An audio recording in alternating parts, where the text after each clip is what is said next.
The current I in the circuit shown is, चलिए तो यहां पर आपका I is the current, I is the current, या आई करंट आपसे पूछा है, आई करंट, हाँ आई करंट। अब आपको चुप रहना है ना, रिपीट नहीं करना मेरी बात का, ठीक है। चलो तो देखो यहाँ पर सबसे बढ़िया चीज है, आप यहाँ पर नोडल लगाएं बढ़िया से, क्योंकि यहाँ पर अगर आपने नोड लगा दिया, वी वोल्टेज निकाल लिया तो काम काफी आसान हो जाएगा। ये वोल्टेज पता चलते सही एक वोल्टेज आपके पास है, तो आप वोल्टेज डिफरेंस लगा के ओम्स लॉ के अकॉर्डिंग बढ़िया से क्वेश्चन को सॉल्व कर सकते हैं, ठीक है। चलो तो यहाँ पर नोडल देखें तो v minus 5 divided by 2 kilo plus v by 2 kilo, ठीक है। और यहां से इनकमिंग जो आ रहा है ये सारे आउटगोइंग लिखते हैं, तो इनकमिंग कितना 10 टू द पावर -3, ठीक है। एलसीएम आपका 2 क्या हो जाएगा, तो ये 2v माइनस 5 और 2 के 10 टू द पावर 3 गायब, तो कितना हो जाएगा 2 हो जाएगा। और ये v कितना हो जाएगा, ये हो जाएगा 7 डिवाइडेड बाई 2 हो गया आपका वोल्टेज, 7 डिवाइडेड बाई 2 क्या हो गया वोल्टेज। समटाइम्स ऐसा होता है कि हम वोल्टेज निकालते हैं भी और तुरंत ऑप्शन मैच करने लग जाते हैं, ऐसी गड़बड़ी होती है, हम भूल जाते हैं कि क्वेश्चन पूछा क्या है और हम तुरंत अगर ऑप्शन अवेलेबल तो टिक भी लगा देते हैं। तो प्लीज एक बार जरूर कंफर्म करें पूछा क्या है, ऐसी मिस्टेक घर में नहीं होगी, एग्जामिनेशन हॉल में होती है ऐसी मिस्टेक्स, ठीक है। आपको मैं सारे एक्सपीरियंसेस बता रहा हूं। अब देखो यहाँ पर करंट अगर मुझे निकालना है, करंट निकालना है तो 5 minus V divided by 2 kilo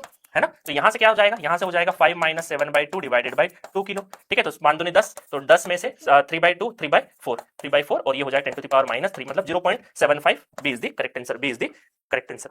sir this happens to me sometimes, है ना सुतोष, ध्यान रखना बिल्कुल होता है ना सर, ये मेरे साथ कभी कभी होता है। अच्छा ट्रांसलेट किया उसने ठीक है, तो ट्रांसलेट कर लेता है वो कभी कभी, आप हिंदी में टाइप करते इंग्लिश में ट्रांसलेट कर लेता है, ठीक है। चलो बढ़िया है, तो ये आपको ध्यान रखना है कि कभी कभी हम सॉल्व करते करते तुरंत आंसर देखने लग जाते हैं और जब पूछा कुछ और हम सॉल्व कुछ और कर देते हैं, ठीक है। इस चीज का ध्यान रखना। बढ़िया क्वेश्चन 22 में पूछा गया था।